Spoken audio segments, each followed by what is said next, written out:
सिर्फ अगर banking sector में देखा जाए तो बैंकिंग सेक्टर में 8,000 से ऊपर बच्चे हैं। सेंट्रल गवर्नमेंट का एसएससी का कैलेंडर जारी हो गया। एसएससी का एग्जाम जो फरवरी माह से चलेगा जी और दिसंबर माह तक कंटिन्यू किसी न किसी पोस्ट के लिए एग्जाम है, चाहे वो सीएचएसएल हो, सीजीएल हो, सीपीओ हो, एसएससी जीडी हो, स्टेनोग्राफर हो, सबका वैकेंसी का डेट सेंट्रल गवर्नमेंट ने भी जारी कर दिया है।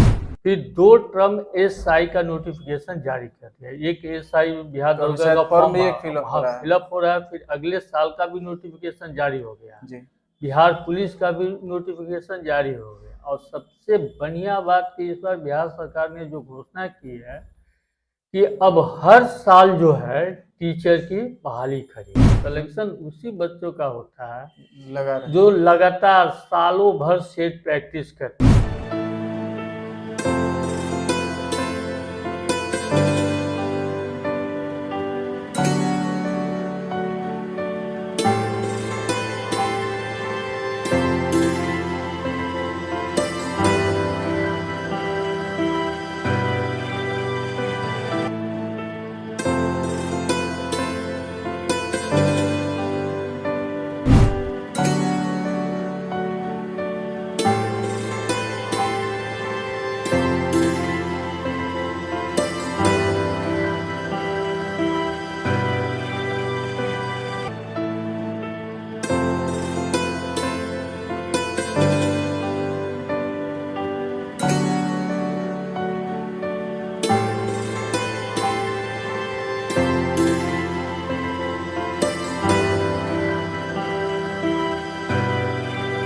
नमस्कार, पहचान की सीरीज में आप सभी का स्वागत है। और आज हम मौजूद हैं बेतिया के कैरियर कोचिंग सेंटर में।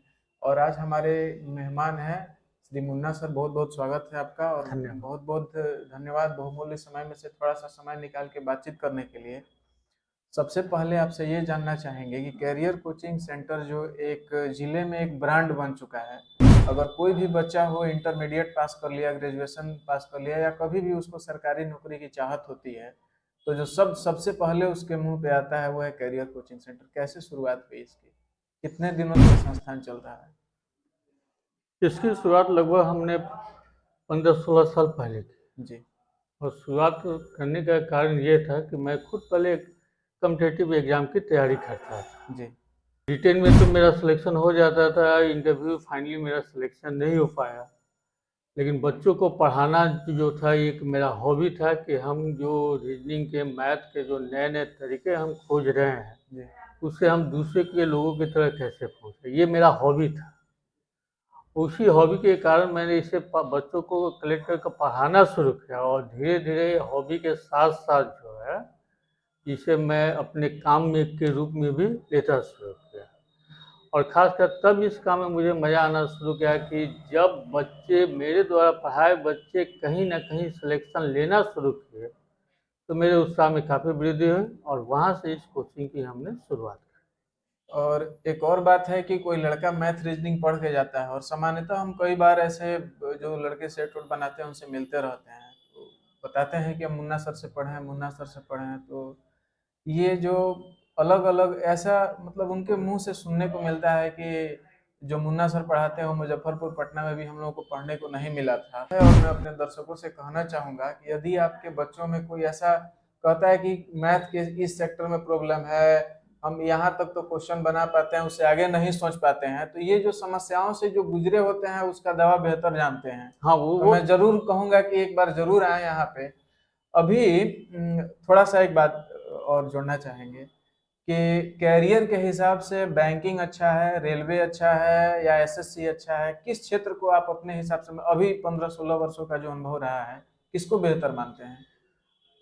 देखिए, इस सवाल का जवाब देना थोड़ा सा मुश्किल होता है, क्या है कि कोई भी एक सामान्य फैमिली का बच्चा है, जी जैसे इंटरमीडिएट पास करता है तो उसके दिमाग में ये बात चला आता है कि हमको क्या करना है, जॉब करना है।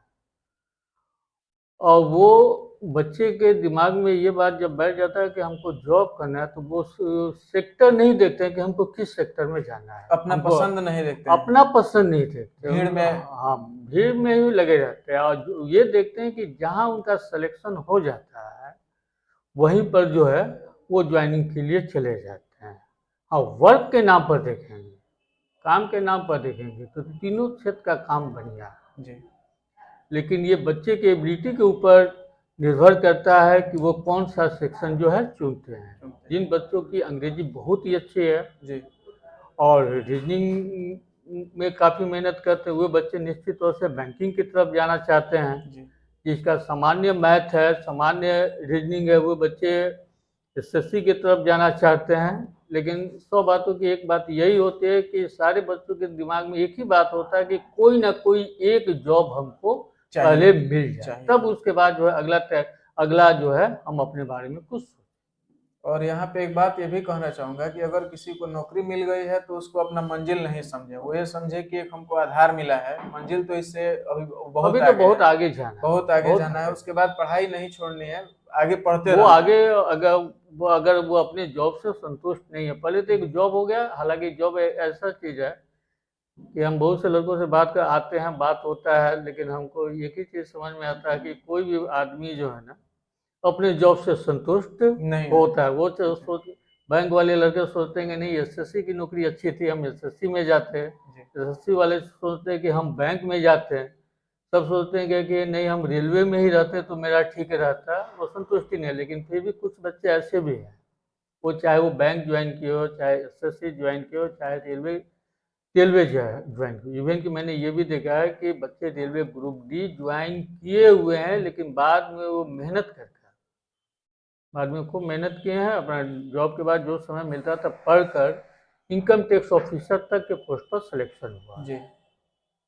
तो अभी अपने यहाँ से लगभग कितने छात्रों की सफलता प्राप्त हो गई है इन 15-16 वर्षों के दौरान? इनकी संख्या सिर्फ लगभग कितनी होगी? गिनना तो बहुत सिर्फ मुश्किल है। अगर बैंकिंग सेक्टर में देखा जाए तो जी। बैंकिंग सेक्टर में 8,000 से ऊपर बच्चे हैं। काफी ये बहुत बहुत बड़ी उपलब्धि है ये। अभी चंपारण का ऐसा कोई ब्रांच नहीं होगा जहाँ पर अपने इंस्टीट्यूट के बच्चे नहीं नहीं हो, ये बहुत और बड़ी उपलब्धि है ये सामान्य और उपलब्धि नहीं है। रेलवे या डिफेंस का जॉब या दरोगा का जॉब, ये सब जॉब में देखा जाए तो ये संख्या काफ़ी मिला जो है कि ये 15-16 हज़ार से ऊपर का आंकड़ा जाए। और अब जो डिफेंस में जाते खासकर आर्मी वगैरह का, तो उनका तो खैर माने हमको चेहरा भी नहीं याद रहता कि हाँ कौन हाँ बच्चे कितने 15 कितने साल में बच्चे कितने के बच्चे हाँ, हैं, ये कुछ बच्चे आते भी हैं, कुछ का कनेक्शन ही समाप्त हो जाता है, कनेक्शन ही समाप्त उनका तो कोई रिकॉर्ड ही नहीं रहता नहीं है। रिकॉर्ड है। हाँ हाँ, तो ये बहुत बड़ी उपलब्धि है। हम एक अगला सवाल जानना चाहेंगे कि कुछ छात्रों का अगर आप नाम लेना चाहें जो जिनको एक सामान्य पहचान मिली हो अपने संस्थान से, जो निकले हुए हों, कुछ हैं जो मतलब अपने यहाँ हैं? बलवान में अगर इस शहर में देखा जाए जी तो बेतिया पीएनबी के मैनेजर, पंजाब नेशनल बैंक के मैनेजर, जी ठीक है ना। आपको बरवत सेना के पास बैंक ऑफ बड़ौदा के ब्रांच मैनेजर, ठीक है ना।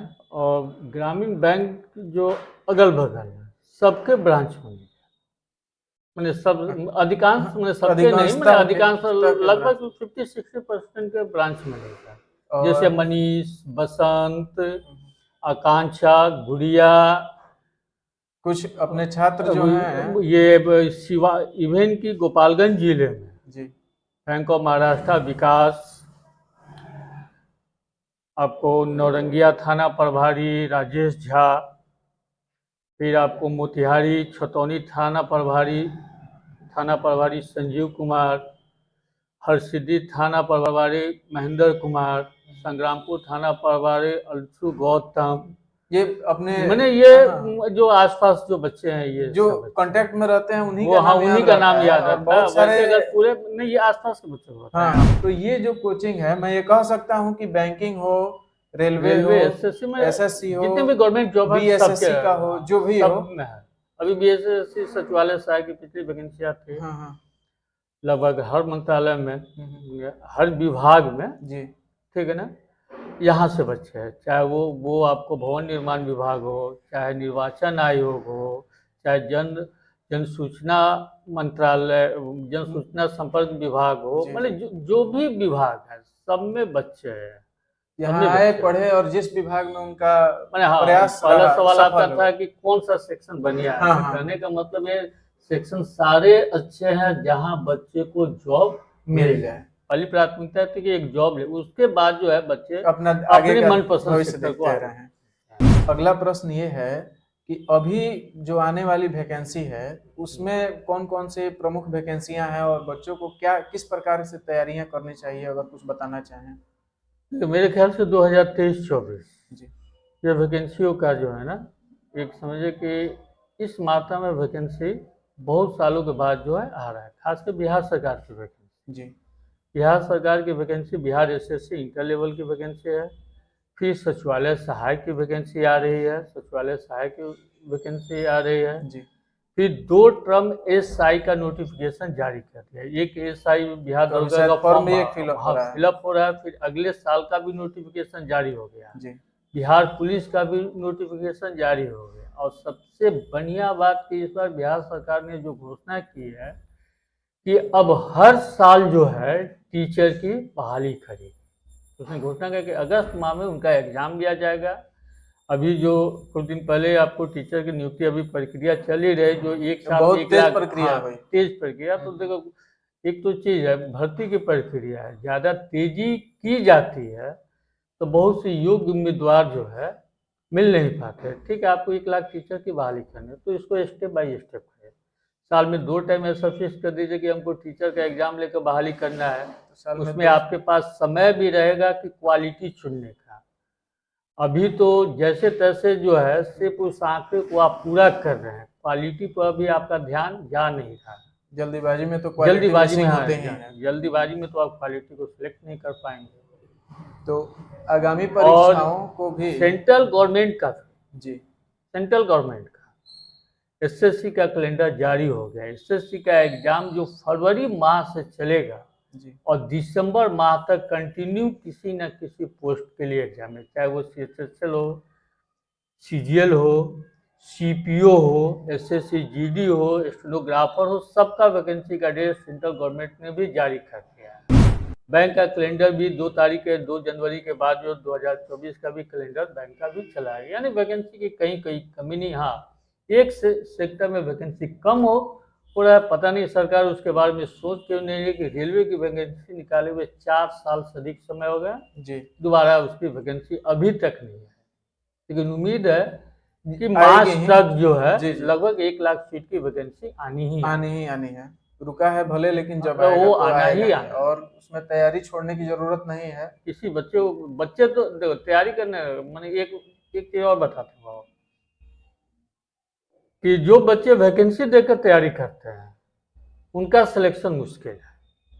कि जो आज, हाँ, आज वैकेंसी निकला है, आज हम तैयारी करेंगे, एग्जाम हो जाएगा, फिर हम जो है सो तैयारी करना जाएंगे, छोड़ देंगे, ऐसा नहीं होगा। सिलेक्शन उसी बच्चों का होता है लगा रहे। जो लगातार सालों भर सेट प्रैक्टिस करते हैं। सालों भर लगता है कि जब हमारा एग्जाम हो उसी दिन हम तैयार हैं एग्जाम। वैसे बच्चों का ही सिलेक्शन हो पाता है। ये जो बहुत महत्वपूर्ण बात है ये। जो बच्चे ये सोचते हैं कि हाँ ये अब दुर्गा का वैकेंसी है, चलो दुर्गा की तैयारी कर लेते हैं, दुर्गा के एग्जाम खत्म हुआ, फिर दुर्गा की तैयारी छोड़कर बैंक की तैयारी में लग जाएंगे, बैंक का एग्जाम जब खत्म हो जाएगा तो उसकी तैयारी छोड़कर जब सीजीएल की तैयारी करेंगे, तो ऐसे बच्चों का सिलेक्शन होना मुश्किल है। तो उतना ट्रैक बदलना और उतने आयामों को संग्रहित करना काफी मुश्किल का ये है। मुश्किल चीज होता है। और कितने दिनों की तैयारी सफिशिएंट है, एक मतलब कोचिंग के हिसाब से कितने दिनों की तैयारी अगर एक कोचिंग में रह के की जाए, उसके बाद में स्वाध्याय किया जाए या सेट बनाया जाए तो ज्यादा बेनिफिशियल रहता है। देखिए, कोचिंग तो एक जरिया होता है जी कि बच्चों को अपनी तैयारी कैसे किया है। कोचिंग तो आप कभी भी क्लास, मेरे ख्याल से 6 से 7 महीने का क्लास बच्चों के लिए इनफ होता है। लेकिन बच्चों को अगर किसी भी एग्ज़ाम को पास करना है, जैसे सपोज कीजिए इनको सीजीएल का एग्ज़ाम देना है, तो कोशिश ये होनी चाहिए कि सीजीएल के एग्ज़ाम देने के पहले कम से कम 500 सेट जो है उस सीजीएल का प्रैक्टिस कर लें, तब एग्ज़ाम में अपियर हो, रिजल्ट होना उनका निश्चित। निश्चित। प्रैक्टिस कोचिंग रिजल्ट नहीं दिलाता है। अगर ये हम कहें कि मेरे पढ़ाने से बच्चों का सिलेक्शन होता है, ये शायद सबसे बड़ा झूठ होगा। बच्चे जब तक खुद से मेहनत नहीं करेंगे, जब तक सेट नहीं बनाएंगे, सिलेक्शन होना मुश्किल है। रिजल्ट तभी आएगा जब बच्चे कंटिन्यू सेट प्रैक्टिस करेंगे। सिर्फ कोचिंग आकर पढ़ने से रिजल्ट नहीं। और एक और महत्वपूर्ण बात यह है कि आज जो डिजिटलाइज ज़माना होते जा रहा है, तो पहले कोचिंग में हम लोग जाके पढ़ते थे, वहाँ सर लोग आते थे, पढ़ाते थे, डाँटते थे, कभी-कभी एक आध थप्पड़ गिराते भी थे। आज क्या है कि वो सब कुछ डिजिटल हो गया है, घर पे कोर्स खरीद के बच्चे पढ़ रहे हैं, तो दोनों में क्या फ़र्क है? इससे क्या फ़र्क पड़ रहा है? देखिए, अब सवाल ये है ना कि डिजिटल कोर्स जो भी बच्चे हायर कर रहे हैं, कुछ बच्चे जो हैं वो शौक से डिजिटल कोर्स को हायर करते हैं, कुछ बच्चे पढ़ने के लिए करते हैं, वो विद्यार्थी की प्रवृत्ति पर निर्भर करता है। लेकिन फिर भी ऑफलाइन और ऑनलाइन क्लास में अंतर तो ये है कि जो भी टीचर पढ़ाता है, कोई भी कोचिंग हो, कोई भी टीचर पढ़ाता है, वो बच्चे का चेहरा देखकर रीड कर लेता है कि इस बच्चे ने इस क्वेश्चन को समझा है कि नहीं समझा है। वहाँ एक गाइडलाइन मिलता है। वहाँ गाइडेंस है, और जो बच्चा अगर टीचर कोई सवाल बता दिया बोर्ड पर, फिर वो बच्चों की तरफ मुड़ता है, तो उस वक्त बच्चों का चेहरे का जो एक्सप्रेशन होता है, उसी से टीचर समझ जाता है कि बच्चा किस हद तक समझा है। देखता है कि बच्चे समझ गए हैं, चेहरे के एक्सप्रेशन से पता चले बच्चे हाँ कर रहे तो ठीक है, लेकिन हाँ कहने के बाद भी कुछ बच्चों का चेहरा जो है झुका रहता है, बस टीचर वहीं पर समझ जाता है कि इस बच्चे को क्वेश्चन समझ में नहीं आया है। नहीं है, तुरंत उसको सॉल्व एक करता है। प्रयास की लेकिन ज़रूरत वहाँ पड़ती है, लेकिन ऑनलाइन क्लास में ये चीज़ नहीं हो नहीं हो पाएगा। और एक और चीज़ हम देखे हैं ना कि ऑनलाइन में तो जो हमने क्वेश्चन लिया वो सामने-सामने वहीं पढ़ रहे हैं। क्लास में बैठने के बाद में एक साथ कुछ और बातें भी हो जाती है, कुछ वैकेंसी की भी जानकारी हो जाती है, कुछ ये सब अच्छे-अच्छे चीज़ लोग होती मिल है। जाते दूसरा कि हैं। हम खासकर मैथ मैथ के क्लास के मैंने हमने कुछ टीचर के ऑनलाइन क्लास देखे हैं, ठीक है ना, उनको क्वेश्चन बताना है, क्वेश्चन बताते वक्त क्वेश्चन का डाटा इस लायक रख देते हैं ना कि वे तुरंत का तुरंत क्वेश्चन सॉल्व हो जाए, जबकि क्वेश्चन में एग्जाम में वैसे डाटा डाटा क्वेश्चन नहीं का पूछा नहीं जाता। रहता है, एग्जाम में कैलकुलेशन करना पड़ता है, और उनका डाटा ऐसे रहता है कि उनको लगता है कि बच्चे को वहाँ जो तो है सिर्फ कोर्स बेचना हाँ भर जैसे आधा सेकंड में वो जादू दिखा दिए।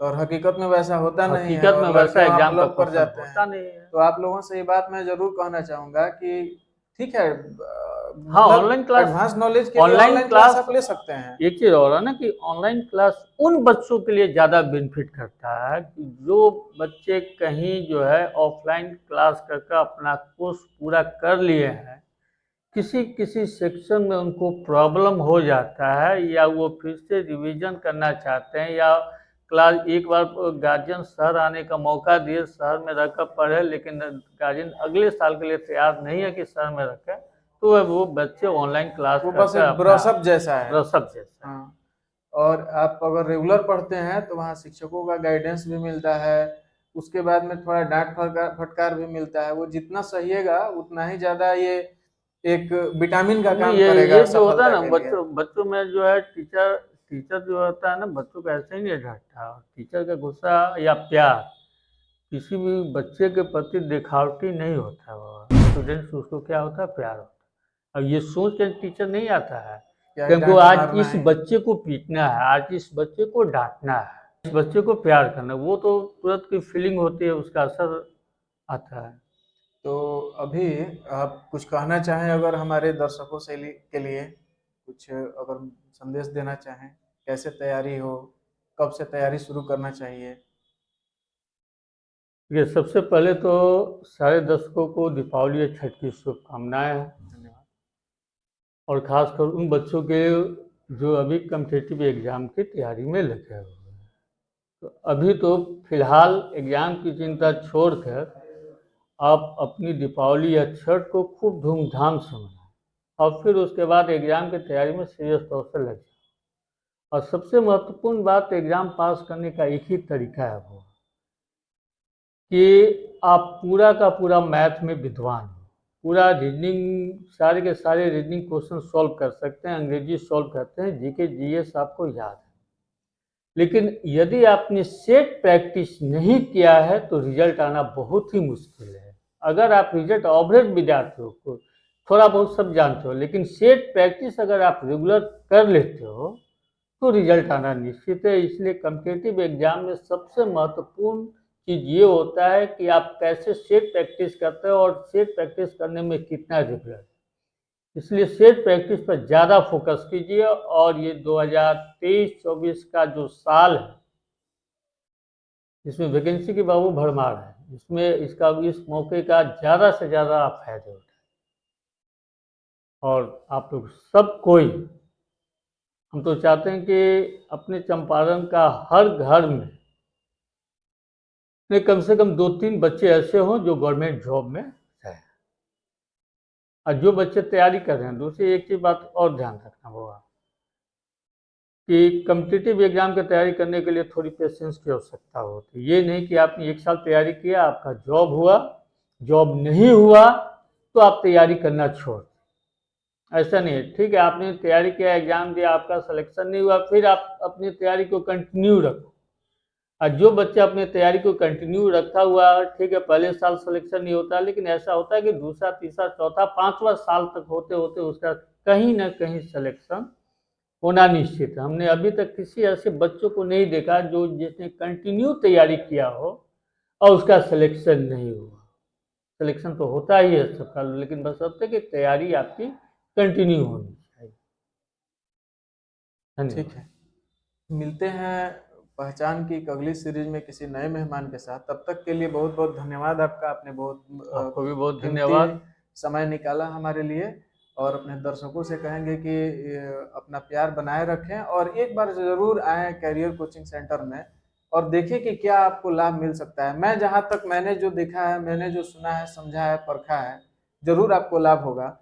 तब तक के लिए नमस्कार करते हैं आपको और फिर मिलते हैं पुनः आपसे एक अगले सीरीज में किसी नए मेहमान, किसी नए बिंदु के साथ।